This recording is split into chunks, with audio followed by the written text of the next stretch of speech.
kita melihat adanya beberapa emiten yang terkena kasus gagal bayar, kemudian PKPU ya seperti satu, kemudian ada MDLN kemarin, dan mungkin dari sektor lain ada sektor transportasi, mungkin taksi kemarin juga kita ketahui sempat diajukan PKPU, namun kemudian dicabut seperti itu.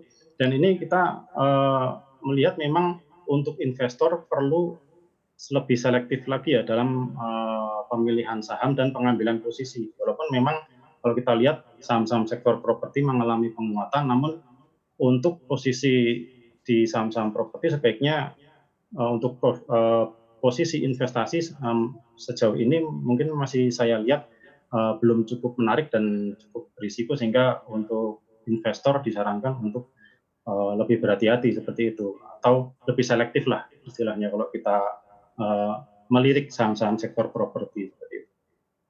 Selain properti dan transportasi yang tadi Anda katakan, sektor apa lagi yang juga harus diperhatikan oleh investor?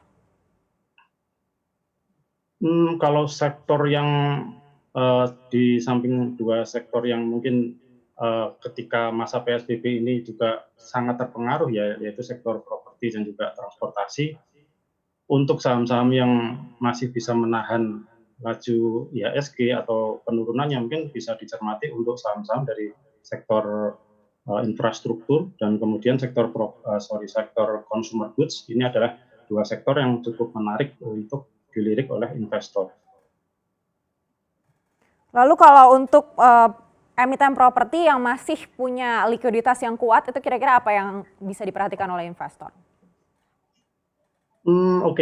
Di antara banyaknya saham-saham sektor properti ya yang melantai di bursa, tentu sebagai sebagian besar pelaku pasar akan sangat selektif.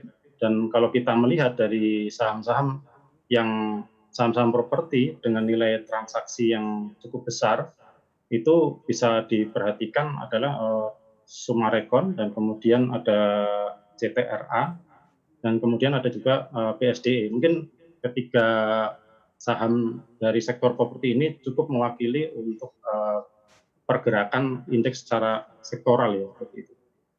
Untuk Sumarekon sendiri valuasinya seperti apa sih, Pak Ivan? Kalau kita bicara mengenai valuasi dari 4 saham yang termasuk market cap-nya besar seperti itu, kalau kita bandingkan mungkin justru saham seperti CTRA dan juga BSDE yang nilai valuasinya relatif lebih murah ya di antara 4 saham yang nilai transaksinya cukup besar ditransaksikan di bursa, yaitu saham BSDE dan CTRA ini mereka masih berada dalam rasio yang cukup murah, atau kalau kita melihat dari PER-nya juga masih belasan seperti itu, sementara saham-saham sektor properti lainnya sudah puluhan. Kemudian dari price to book value juga masih di bawah 1, sehingga kalau untuk saham properti yang liquid dan nilai rasionya cukup menarik itu adalah CTRA dan juga BSDE.